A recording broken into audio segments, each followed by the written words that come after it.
a gente não vê ela. Muito bem. Ela está com a câmera tá ligada. Meus irmãos, minhas irmãs, a paz do Senhor, desliguem os áudios, vamos começar a aula. Eu quero... Deixa a câmera ligada. Eu quero fazer uma leitura de um texto bíblico. Em Tito, capítulo de número 1, versículo 5, que nos diz: por esta causa te deixei em Creta, para que pusesses em boa ordem as coisas que ainda restam, e de cidade em cidade estabelecesses presbíteros, como já te mandei.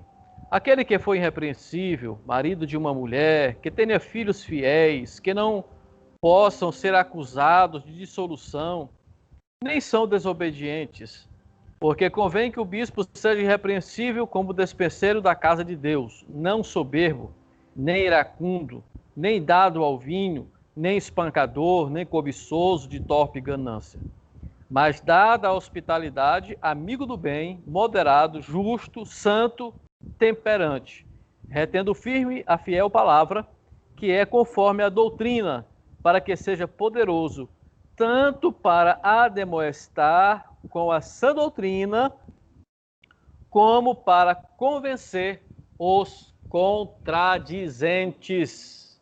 Amém? Pastor Florencio Clésio, uma palavra de oração em nome de Jesus. Ok, vamos orar então. Senhor Deus e Pai, em nome de Jesus, neste momento oramos a Ti, no início dessa aula. Pedimos que o Senhor nos abençoe, abra o nosso entendimento para podermos compreender a Tua palavra. Dá sabedoria ao nosso mestre, pastor Teófilo, e nos ensina, Senhor, a amar a Tua vinda e aprendermos mais de Ti. Pai, em nome de Jesus, guarda-nos, proteja e livra-nos de todo mal. Seja conosco, Pai, no decorrer desta aula. Nós te pedimos em nome de Jesus. Amém. Eu gostaria de, como introdução, falar a todos vocês o seguinte. Quem está fazendo o seminário, querendo ou não, isso é Deus quem vai fazer, vai se destacando dentre os demais em áreas de dar uma palavra, dar um ensino, realizar um culto. É certo que isso é notório na vida daquele que se debruça no estudo, daquele que se dedica a buscar conhecimento. Porque quem melhor conhece, melhor serve. Mas eu quero pedir aos alunos do seminário, a todos vocês, olha, não há melhor ensino do que aquele que é dado por meio dos vossos exemplos. Não há melhor ensino. Não há ensino mais poderoso do que este. É você ensinar e as pessoas olhar para você e dizer, mesmo que não digam, mas está no coração. Fulano, fulana tem autoridade de ensinar sobre esse assunto. Tem autoridade para dar uma palavra nesse sentido. Tem autoridade para dirigir um culto abençoado. É porque isso vão olhar primeiramente para a vida de vocês. Antes do método que vocês utilizarão para pregar, para dirigir um culto, dado a disciplina que estamos aqui estudando, que é o culto cristão, antes disso, as pessoas vão olhar para o proceder de vocês. Para o proceder. Então, assim, olha, ensinem quando for necessário com palavras. Pregue o evangelho quando necessário com palavras. Mas, na sua grande maioria, é no silêncio e com o exemplo, com o bom testemunho. O efeito do ensino, o efeito da palavra, da mensagem, é muitas vezes maior, mais poderoso, quando se vive, quando se dá o bom exemplo. Então, tenham esse critério na vida de vocês. ensina com bom testemunho, ensina com exemplo, com equilíbrio, com temperância, com vida de crente, com vida no altar, sabe? Aquela vida dominada, dirigida, guiada pelo Espírito Santo, que faz com que as pessoas percebam que vocês são crentes que têm um caráter libado, que têm uma conduta moral exemplar. Então isso soma muito mais do que qualquer diploma que vocês possam conquistar na vida de vocês, acadêmica, seja secular ou dentro da vida cristã. Tá? Então, prezem isso, o bom exemplo, o testemunho, porque o ensino de vocês terá um efeito muito mais poderoso do que vocês possam imaginar. Vamos dar sequência, então, à nossa aula sobre a nossa disciplina, a aula 6, né? A nossa disciplina que é culto cristão, e nós vamos falar hoje um pouco sobre o culto público, né? E algumas informações que são aplicadas tanto ao culto público quanto ao culto de modo geral, né? Então eu vou colocar o slide aqui na tela para vocês ir acompanhando.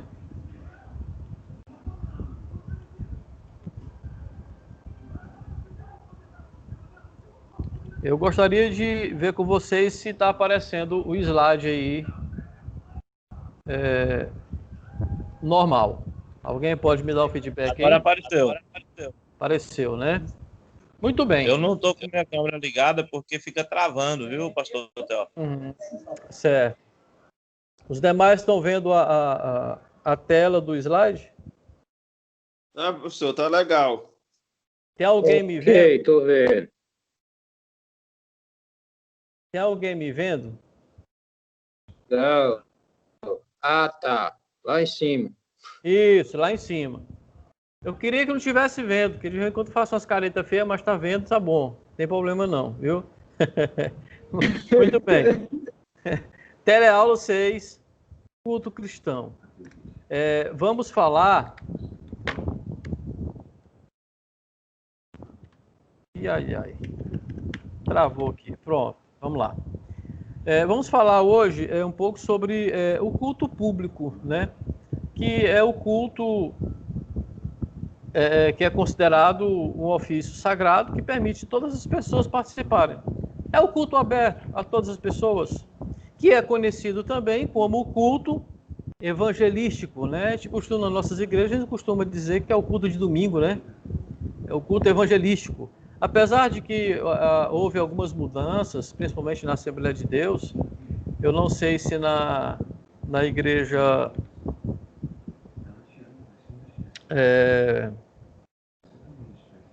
Deus é Amor, eu acho que talvez tenha mudado um pouco também. Eu não sei se isso no passado foi assim também, mas na Assembleia de Deus teve um tempo que o culto de doutrina, eu vou voltar um tempo mais radical, que o culto de doutrina só participava membro e tinha que apresentar o cartão de membro na entrada da igreja. Membro, somente membro. Aí depois foi permitido congregado também, entenderam que o congregado também precisava aprender, né, a palavra de Deus, a ser instruído, ensinado, além da escola dominical, no culto de doutrina também. E aí foi liberado para eles assistirem. Porém, quem não era crente não participava. Inclusive, a porta da frente da igreja era fechada no dia do culto de doutrina. Os crentes entravam pela porta lateral. Ainda vivi esse tempo aí, pastor Theo. Viveu, né? Pois é. Eu não cheguei a viver esse tempo porque eu já aceitei Jesus aqui em Palmas, né? Capital mesmo, o início já era mais moderno.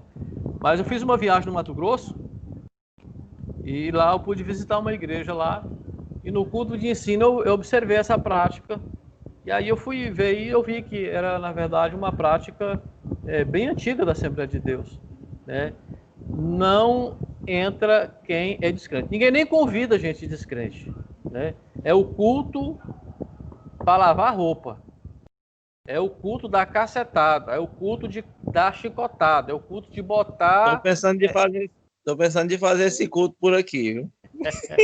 As nossas igrejas estão precisando de algumas coisas que passaram, outras não, né?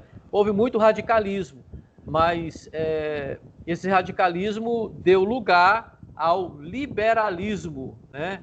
Hoje nós estamos vivendo alguns problemas bem específicos, dado a essa mudança que houve na Assembleia de Deus, essa questão do culto, né?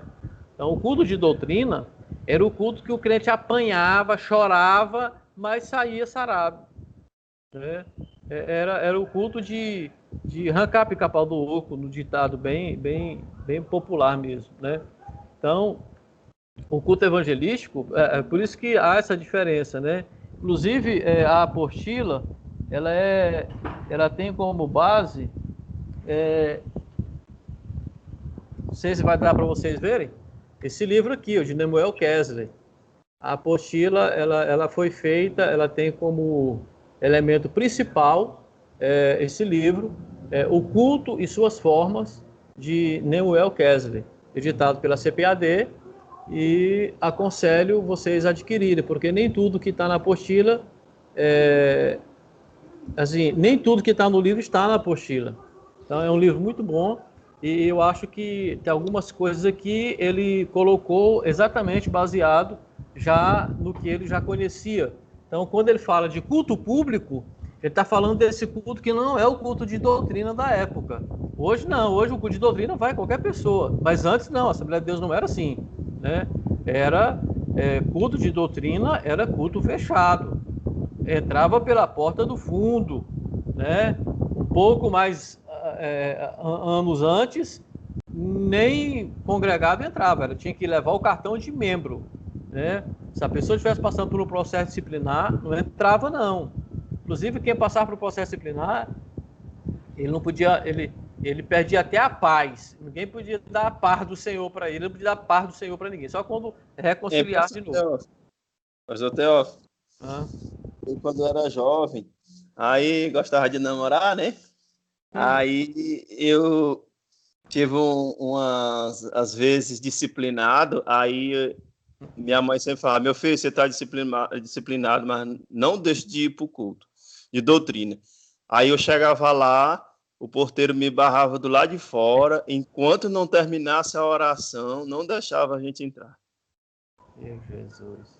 Mas alguns radicalismos, ele não foi, assim, a gente não teve grandes perdas por ter acabado esse radicalismo. Agora, o ruim de hoje é que muita coisa séria, rígida, dura na igreja, serviu muito para aquele tempo, hoje já não serve mais. Hoje não tem como mais aplicar na igreja hoje. Seria bom? Extraordinário, porque o negócio parece que está de ladeira abaixo e o freio acabou. Pastor, a gente vê umas coisas hoje tão liberalismo então dentro das igrejas que você vê casais de namorado hoje deita no ombro do namorado, da namorada, dentro do culto, na hora da palavra. Isso é um exagero fora do comum. Eu lembro quando eu namorava, hoje a minha esposa, ela queria me abraçar na frente da igreja, eu pulei lá longe. Né? Epa, aqui não pode não. O problema, pastor, é que às vezes não faz na frente, mas faz atrás. Pois é. Não, e ela tá ouvindo bem aqui, já tá me falando aqui, já tá me repreendendo aqui, dizendo que eu era muito enjoado. Meu Deus do céu, pega água pra mim, amor. Água. Tô com sede. Aí, veja bem, esse culto que nós estamos tratando de culto público é o culto aberto a todas as pessoas. É o chamado culto evangelístico, né? É um culto que todas as pessoas podem participar. Tratando dessa diferença que havia, né? Porque hoje o culto de doutrina também todas as pessoas podem participar, não há restrição com relação a isso, né? O culto de oração, todos podem participar, né? Então, quando tu pega, tu bota o copo cheio. Aí, mas assim, é um culto, esse culto público é o culto, que ele vai além do culto da igreja, né? Às vezes é um culto público aberto a todos, mas existem casos que o culto é feito em uma residência de uma pessoa, e aí a pessoa não quer que os irmãos da igreja vá e faz o culto, mas não quer que muita gente, outras pessoas, outros descrentes façam. Quando muito ele convida dos vizinhos, é os convidados do dono da casa. É diferente do culto da igreja. Aí por isso que está aqui, ó. Nem todo culto evangelístico tem caráter público, porque às vezes é um culto evangelístico voltado para uma família, né? Aí aquela família vai convidar os vizinhos, só, né? Não é um culto aberto. Ele perde o caráter público, que às vezes é feito em uma residência ou lugar onde não é permitido a entrada de todas as pessoas que a gente queira que participe do culto. Então, o culto evangelístico, ele às vezes pode perder o caráter de culto público quando é feito em espaços que não é na igreja, né? Que é na casa de alguém que pede um culto. E por aí vai. Bom, esse culto normalmente é coerente, o dirigente desse culto começar esse culto com uma oração conhecida como oração intercessória. Queira, atende aqui o pastor Antonino. É uma oração intercessória. Como deve ser essa oração? Lembra que é um culto público, né? É um culto público e você precisa, como qualquer oração, começar a fazer uma oração de gratidão, né? E também intercessão, né?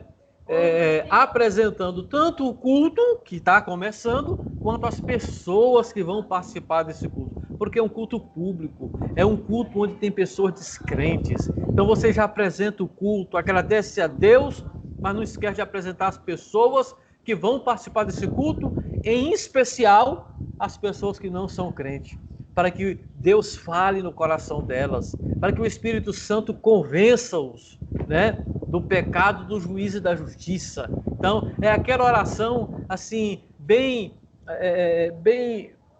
uma pronúncia bem elaborada, né, na direção do Espírito Santo, lembrando desse detalhe, de agradecer a Deus, de fazer intercessão, para Deus abençoar o culto, abençoar as pessoas que estão participando, e não esquecer, olha, irmãos, fazer menção numa oração, numa liturgia, fazer menção especial a pessoas que não são crentes, no culto público, no culto evangelístico, é extraordinário. Valorizar essas pessoas, dar ideia a elas que elas são importantes, estar num lugar que as pessoas consideram elas. Isso é muito bom. Começa o Espírito Santo a trabalhar na vida dessas pessoas a partir desse momento, sabe? Essa simples consideração que você tem na oração falando dessas pessoas. Depois, obviamente, os hinos, né?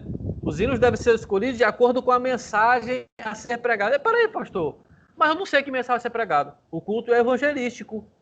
Subtende-se, né, que o pregador saiba que a mensagem também deve ser uma mensagem voltada ao pecador. Seja uma mensagem evangelística.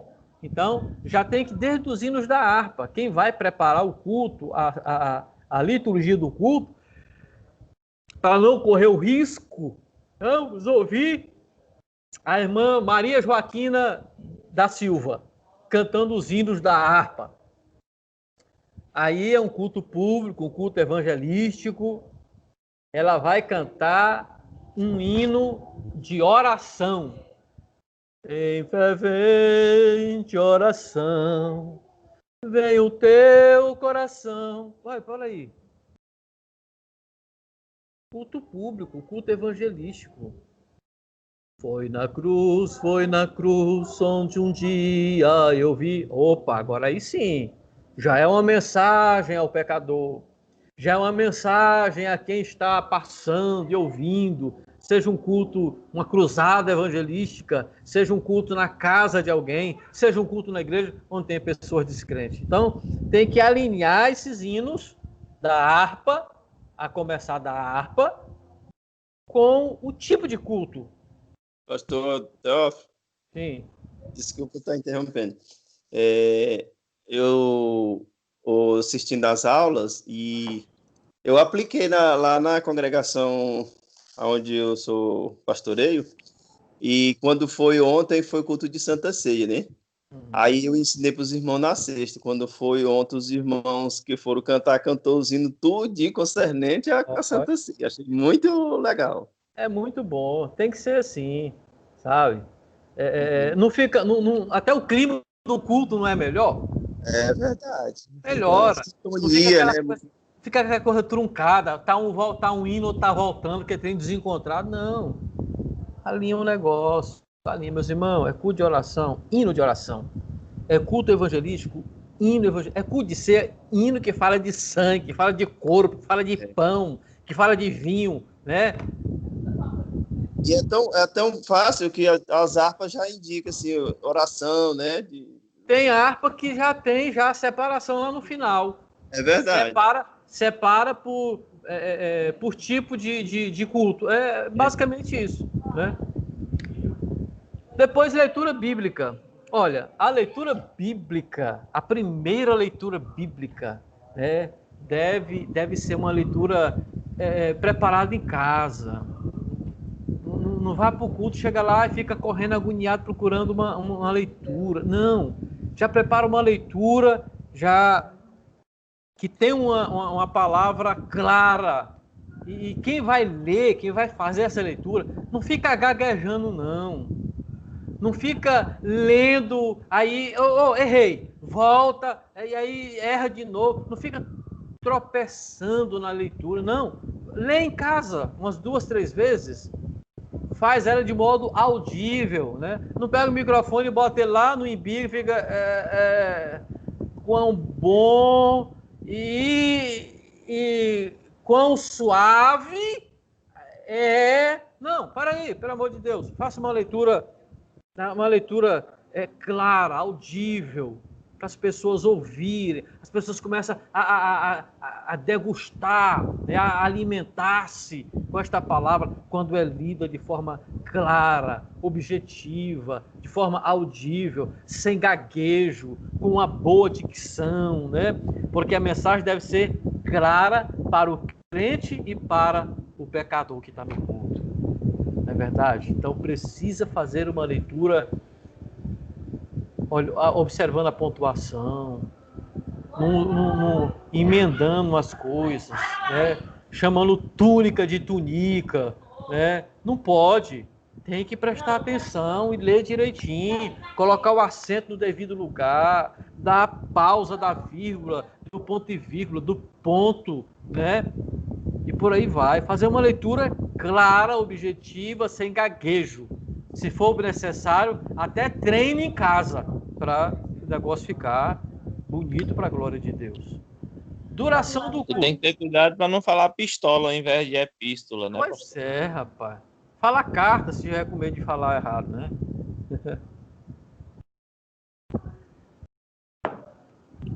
Muito bem. Duração do culto. Eu separei aqui nas cidades e também no interior, né? Mas, normalmente, os dias úteis de culto são durante a semana, normalmente, né? A Assembleia de Deus, acho que a maioria das igrejas também, esse horário, das 19h30 às 21 horas, né? Domingo e feriado, às vezes, começa às 19 horas e termina 21, faz um culto mais longo, ou há lugares que continuam fazendo o mesmo tempo, 1h30, mas começa às 7 e termina às 8h30, às 20 horas e 30 minutos. Por que isso? Vamos ver no slide depois, para aí. E tem também a EBD, né? Que, independente do horário que inicia, tem que ter cuidado. Não é conveniente que a escola dominical passe das 10. Por quê, pastor? Até 11. Pois é. Aí tem a esposa, tem uma irmã que o marido não é crente, os filhos também não, que a primeira vez que ela chegar lá às 11 horas, o marido vai dizer, olha, tu não vai mais para essa escola dominical, porque tu chega na hora de fazer o almoço, já passado da hora, na hora de nós estar almoçando, tu está chegando em casa.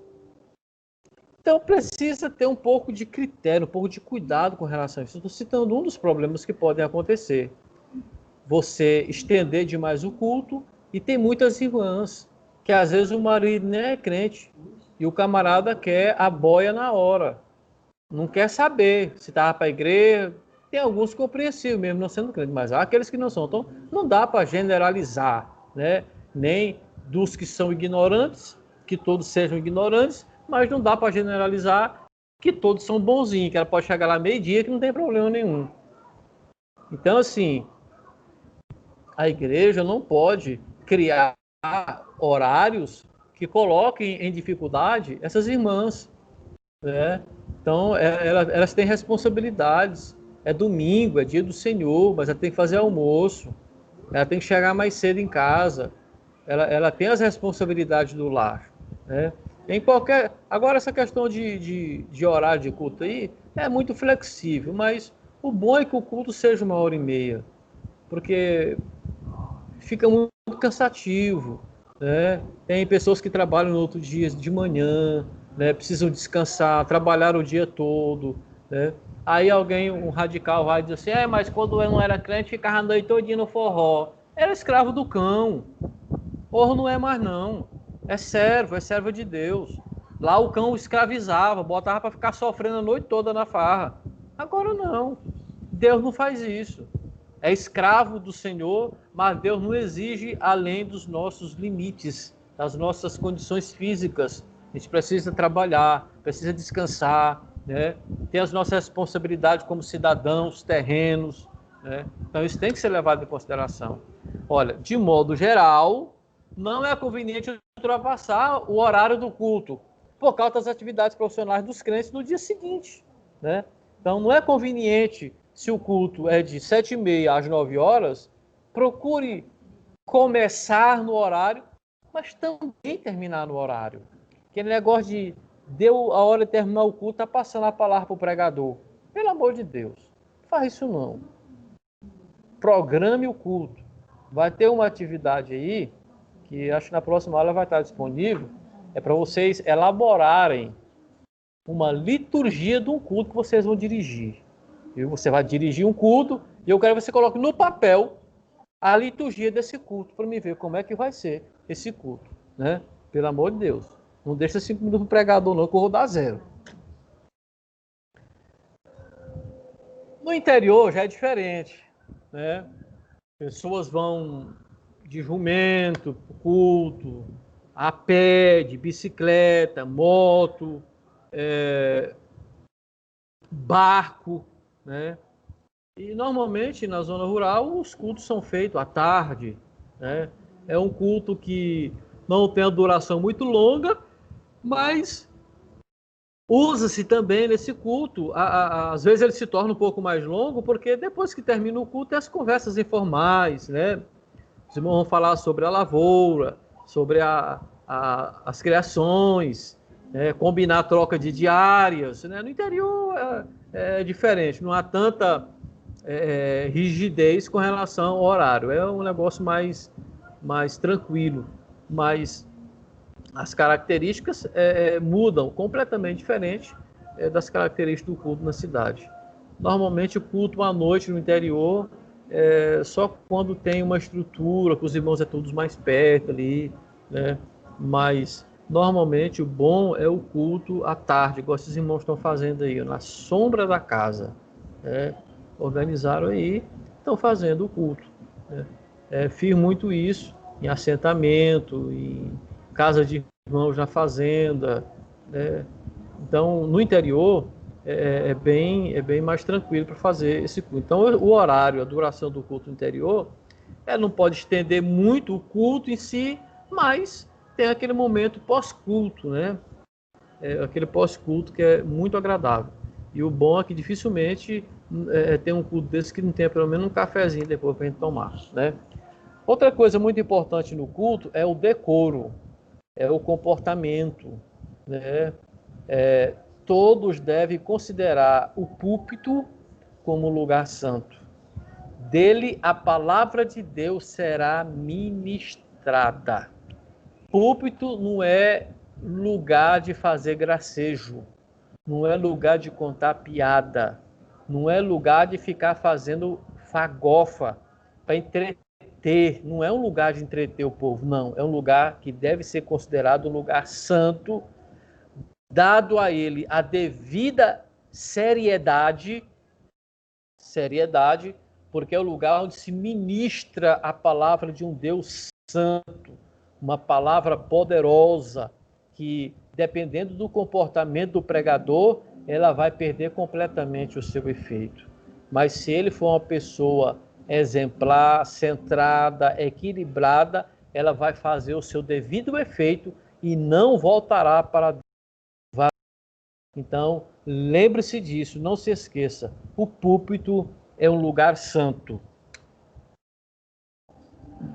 A atenção do povo está voltada para o dirigente e os integrantes do púlpito. Já observou isso? Né? Então, assim, tanto o dirigente do culto quanto os demais obreiros que compõem o púlpito da igreja, que estão lá em cima, no altar, como alguém costuma dizer, né, que são raízes católicas, no altar, né? Mas é bíblico também, o altar de adoração. Quem observar bem deve se comportar muito bem, porque todos estão olhando para lá. Todos. Você está olhando para a igreja e a igreja toda está olhando para você. Então você precisa ter cuidado com o que você faz, com o comportamento que você tem quando está no púlpito da igreja. É de lá que deve sair o bom exemplo para a igreja. O exemplo em tudo é de lá que deve sair. É um exemplo. Se lá no púlpito está um obreiro que compra e não paga, deu cano no irmão que está lá embaixo, é mentiroso, as pessoas estão olhando para ele lá, aí você imagina qual a credibilidade que as pessoas vão dar para esse obreiro que está lá e de repente o pastor o chama para dar uma palavra. Imagine qual o efeito desta palavra na vida dessas pessoas que sabe que o camarada é um caba desengonçado, camarada ruim, caba da peste, mas está lá, né? Como obreiro, todo engravatado, desce dali, esquece que é obreiro. Dessa forma, considerando que todos da igreja, crente e não crente, estão de olhos voltados para o púlpito, ou para você que está no púlpito, você deve observar o seguinte comportamento. Primeiro, a apresentação pessoal do obreiro. Se vista direito, arrume o nó dessa gravata. Tem uns obreiros que nem o colarinho da camisa ele não dobra, fica parecendo o Conde Drácula. O paletó tá com o colarinho virado para cima, a gravata tá atravessada, parece que saiu correndo de casa, que não deu tempo de dar uma olhadinha no espelho, dar uma agasalhada, né? Então dá uma olhada nesse negócio, viu? Não bota um terno e bota um tênis e vai pro público, não. Eu já vi, viu? Você pode pensar que eu estou fazendo graça, mas eu já vi gente no púlpito da igreja, já vi obreiro no púlpito da igreja de roupa social e um baita tênis de fazer caminhada nos pés, viu? E é porque é esculachado mesmo, né? Porque tem algum problema. Não, pastor, não, eu conheço. Porque não tá nem aí não, sabe? E agora, meus irmãos, eu não tenho nada contra não, mas estão aparecendo cada coisa. Tão bonito, o obreiro alinhado, terno passado, né? Gravata bem colocada. Não precisa entender de moda não, mas assim, decente, uma calça social, um paletó completo, né? Um terno completo, paletó e calça. É muito bonito, né? Aí o camarada hoje está com os negócios, bota uma calça jeans e bota como é que chama? Um blazer, né? E a calça jeans parece que foi costurada no corpo, porque a gente fica olhando, fica imaginando assim, como foi que esse cidadão conseguiu enfiar o pé na perna dessa calça. É estranho demais para a gente ver um obreiro, sabe? Umas calças apertadas que, meu Deus do céu, parecendo cantor sertanejo de vaquejada. Então precisa ter uma decência, sabe? Ter um negócio mais alinhado, parar com esse negócio de estar com essas invencionices, sabe? O tempo vai passando, vai aparecendo cada moda, sabe? Bota uma calça vermelha e um paletó branco, fica aquele negócio parecendo uma árvore de Natal. Então, assim, a apresentação pessoal do obreiro precisa ser observado, tá? A indumentária do obreiro, observe isso. O obreiro, quando chegar no culto, pelo amor de Deus, ore, sabe? Então os camaradas chegam, sentam lá e só dão a cabeça assim. Aí ele, o povo tá olhando. Aí nessa igreja aí, de joelho dobrado, a minha ideia, a impressão que eu tenho de ver uma igreja desse jeito aí, é que tem obreiro exemplar lá no púlpito, dando um exemplo de que quando chega na igreja, ora também. Eles estão seguindo o exemplo de alguém. Eu tenho certeza disso.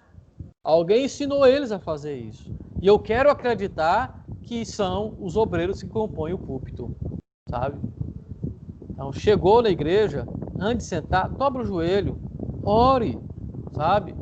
Não é crente, não. Não é isso que crente faz quando chega na igreja, dobra o joelho para orar. Então, o obreiro não é diferente de levar isso. Pelo amor de Deus, se senta direito no púlpito da igreja. Deve evitar sentar de maneira deselegante. Eu vou até passar essa foto que está muito feia. Tem uns camaradas que sentam no púlpito da igreja e botam uma perna no sul e outra no norte. Outra vez, senta, aí bota a perna uma por cima da outra e aí senta meio de banda assim, aí fica os instrumentos assim, impressados entre uma perna e outra e o povo lá de baixo vendo. Pelo amor de Deus, tenha decência para sentar no púlpito. Sente-se, coloque as duas pernas juntas, uma da outra, não reganhe as pernas, não fique dobrando as pernas, aí vira a bunda para um lado assim, dobra a perna uma por cima da outra e fica aquela coisa aparecendo lá embaixo, a trouxa lá embaixo. Para com isso. Então, precisa sentar decentemente no púlpito. Todo mundo está olhando para o obreiro. Então, o obreiro precisa saber disso. Outra coisa também que não pode é o obreiro que vai pregar ou vai dar uma palavra, ficar contando gracejo, contando piadinha. Não, o púlpito não é lugar disso. E também não é lugar de obreiro ficar repreendendo a congregação. Não. Tem obreiro que quando pega o microfone fica valente. Não, rapaz.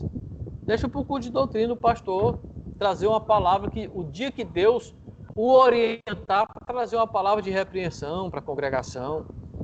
Isso é ofício do pastor, do culto de doutrina, né?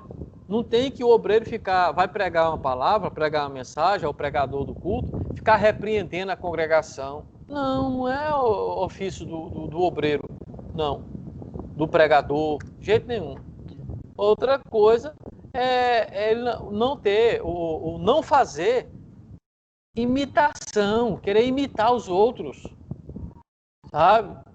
Tem gente que... eu vivi uma fase na igreja que tinha um jovem, até presidente de jovem, foi o presidente de jovem uma época, e aí ele conversava com a gente uma voz de um jeito, normal. Quando pegava o microfone para pregar, meu Deus do céu, ele incorporava o Napoleão Falcão, sabe? Aquela voz completamente mudada, querendo pregar igual ele. Até a tonalidade da voz estava querendo imitar. Não, não precisa disso. Nós não precisamos imitar ninguém. Deus tem um chamado para cada um e vai usar esta pessoa conforme a sua capacidade, conforme o que Deus der a ele. É isso que vai ser usado. você, o obreiro, o irmão ou a irmã que é chamado por Deus segundo as ferramentas, os dons, as habilidades que Deus lhe der. E Deus dá. Não precisa imitar ninguém. Não, eu quero ser igual fulano. Aí quer pregar com a mesma voz, quer pregar a mesma mensagem, decora a mensagem para pregar do mesmo jeito. Não. Isso é muito incoerente para quem faz uso do púlpito para ministrar a palavra de Deus. O pregador também, o obreiro, nunca deve pedir desculpa nem fazer qualquer referência a si mesmo como autopromoção, né? Tem muita gente aí dizendo, eu gosto de pintar com essa plaquinha, eu sou o cara, eu sou bom para pregar, eu sou um pregador top, né? Não, rapaz, isso aí, olha, e é engraçado essa questão de mensagem. Não adianta o camarada querer se iludir achando que é bom. Sabe por quê? Eu já vivi muito essa experiência. Como pastor de igreja, tem dia que você vai dar um culto de ensino, você está inspirado pelo Espírito Santo. O culto, você sai daquele culto, como diz o ditado, com a alma lavada. Você sai, rapaz, hoje eu gostei do culto, o ensino hoje foi bom. Você sente isso. Já tem dia que você vai, ora, vai, rapaz, mas o negócio que não flui, o negócio fica ruim, o negócio trava, gagueja, perde o rumo do ensino. Do mesmo jeito é o pregador. Às vezes, já não pastoreando mais igrejas, às vezes fui convidado para pregar, rapaz, cheguei lá, eita, arrebentou, a mensagem foi poderosa, uma maravilha. Outra vez eu vou para outro lugar, volto cabisbaixo, falando com a minha esposa, meu Deus do céu, que mensagem foi essa de hoje? Meu Deus, me atrapalhei todinho. Eu preparei a mensagem, não dei conta de pregar a mensagem. Isso é assim, meus irmãos. Tem dia que o negócio flui, tem dia que não adianta pensar que é você, é o cara, que é o bambambam, não. É Deus, é a misericórdia de Deus, é o Espírito Santo. Uma das coisas que eu sempre oro quando eu vou pregar, Senhor, eu dependo do Espírito Santo para transmitir essa mensagem, que sem o Espírito Santo isso aqui não vai dar em nada, sabe? Então, a gente precisa compreender que não é a gente, não. A gente é só um instrumento que Deus vai usar. E Deus quiser usar com poder, autoridade, vai usar. Se Deus não quiser, não vai. Depende do querer de Deus. Nós temos que nos colocar à disposição, nos preparar, estudar, orar, ler, mas não é achar que eu sou o cara, né? Não. Ganhei tantas almas no culto tal, nada. Às vezes aquelas almas foram evangelizadas tantas outras pessoas, elas foram lá só para tomar uma decisão. Quem ganhou foi alguém que às vezes entregou um folheto, alguém que evangelizou. A gente só pregou uma mensagem e ela tomou a decisão naquele dia de aceitar Jesus. Eu ganhei tantas almas. Deve evitar também. Está pregando a mensagem, está dando uma palavra aqui, aí daqui a pouco engasga, aí amém, amém, amém, amém, amém, amém, aleluia, aleluia, aleluia, aleluia. Não, rapaz, para aí. Se prepare para dar a palavra. Se prepare para pregar. E não preencha a lacuna de coisas que às vezes você esqueceu com palavras repetidas. Deve ter cuidado com essas repetições vãs também, né? Né? E outras similares. Não é mesmo? Então, assim, fica repetindo essas coisas. A gente observa que às vezes tem pregador que, quando ele vai dar engasgada e o negócio parece que ele perdeu assim, o rumo da mensagem, aí ele dá uma rajada de língua estranha. Que negócio é isso? Será se esse falar em línguas foi realmente algo que o Espírito Santo lhe impulsionou para falar? Tem uns que são muito mecânicos nessa questão, sabe? Ele se engasga, ou a irmã que vai cantar o hino, ou o irmão que vai cantar o hino, aí esquece a letra, aí fica glorificando. É bom glorificar, mas por que não se preparou para cantar? Se perdeu na mensagem, volte. Então você tem que ter cuidado para não ficar preenchendo as lacunas vazias entre uma palavra e outra, com coisas repetitivas, com tanto aleluia, com tanto glória a Deus, né? Apesar de que eles têm que existir. Outra coisa, deve encerrar a pregação quando sentir que ela atingiu o seu objetivo e, se for o caso, imediatamente fazer o apelo. Isso é coisa para pregador que tem amor por almas. E esse negócio de o camarada tá pregando e tá sentindo que Deus está falando, tá vendo o mover do Espírito Santo, aí não quer parar. Aí fica inventando coisa. Vem aqui na frente que eu quero orar só por quem tem problema de coração. Aí vem aqui pro outro lado só quem tem problema de coluna. Aí aqui no meio quem tem problema no rim. Meu Deus do céu.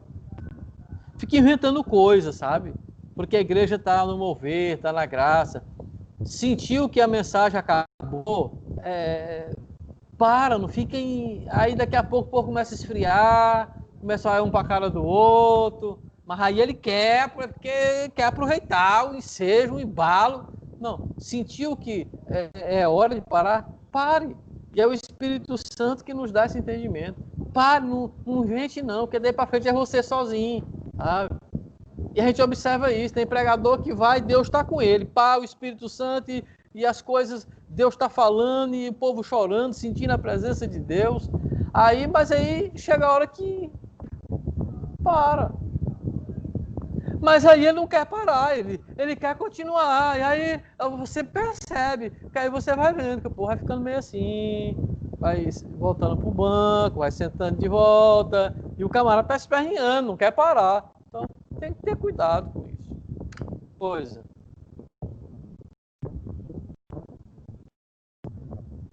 Comportamento nos cultos. Irreverência. Deve evitar isso. O pregador está pregando, o povo está cantando o hino, está adorando a Deus, o povo está cochichando no púlpito. Aí cochicha no púlpito, os irmãos lá no banco também aprende. Aí fica cochichando também. Aí já começa a cochichar aqui. Tu tá vendo lá que o fulano tá conversando lá e não para de conversar. Tem obreiro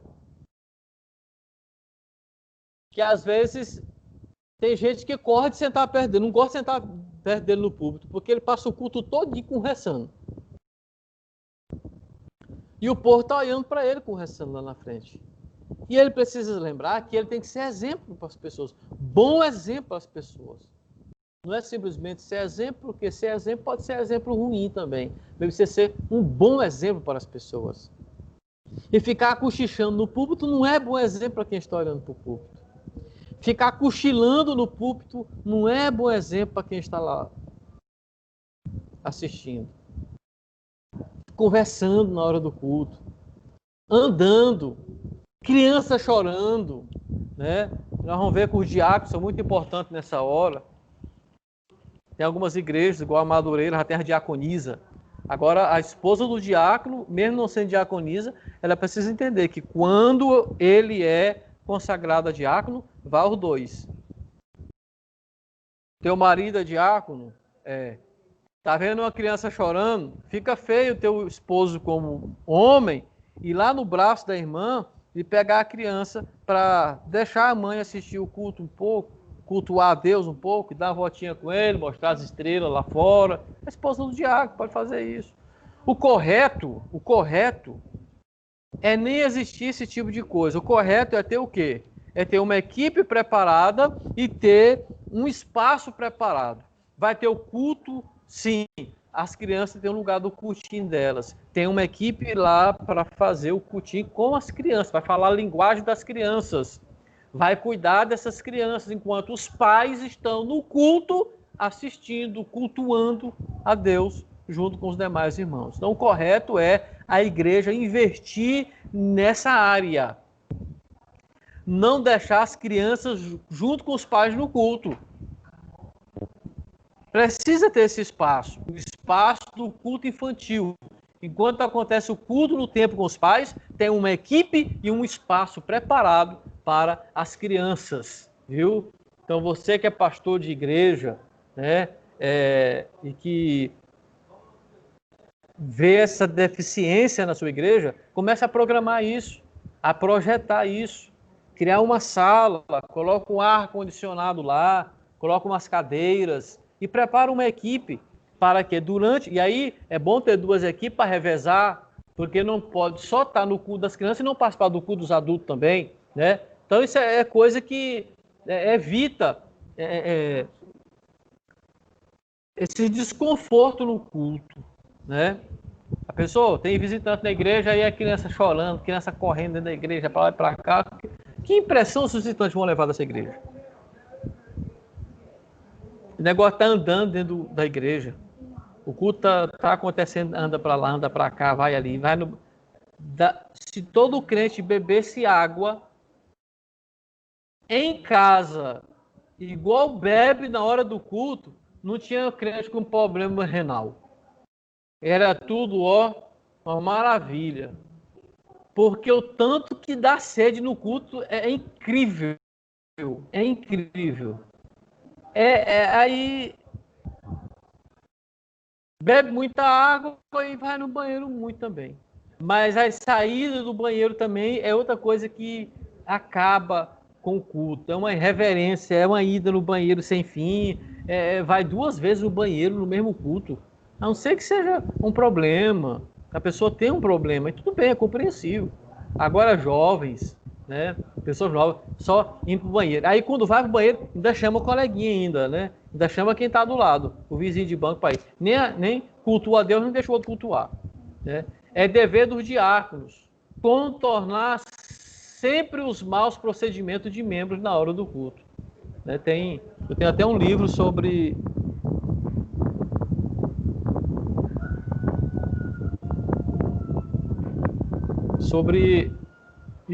estudo para diaconato. Deixa eu ver se eu acho ele bem aqui.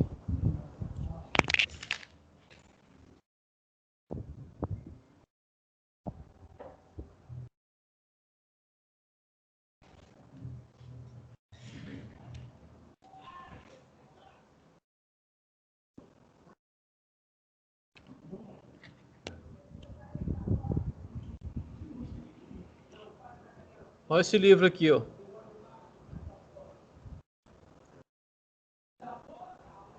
Encontrando presbíteros e diáconos fiéis.